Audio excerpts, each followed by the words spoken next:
Diabetic आहात आणि ice cream खायचं टेम्पटेशन होतंय, मग ह्या माझ्या 5 टिप्स नक्की लक्षात ठेवा.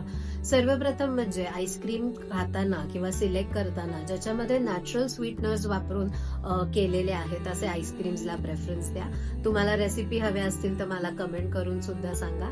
दुसरी गोष्ट म्हणजे तुम्ही पूर्ण जेवण झालंय आणि त्याच्यानंतर मस्त आईस्क्रीम खाताय तर असं करू नका, कारण पूर्ण जेवण झाल्यानंतर जेव्हा आपण आईस्क्रीम खातो त्यांनी रक्तातली साखर अजून वाढायला लागते. मग तिसरी गोष्ट काय, तर तुम्ही 2 जेवणांच्या मध्ये म्हणजे संध्याकाळी हे आईस्क्रीम नक्कीच खाऊ शकता.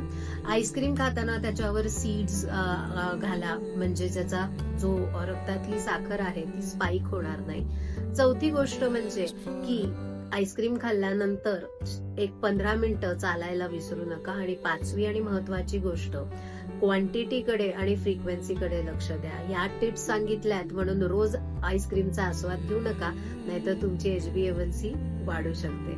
त्यामुळे अशा टिप्ससाठी आम्हाला फॉलो करायला विसरू नका. धन्यवाद.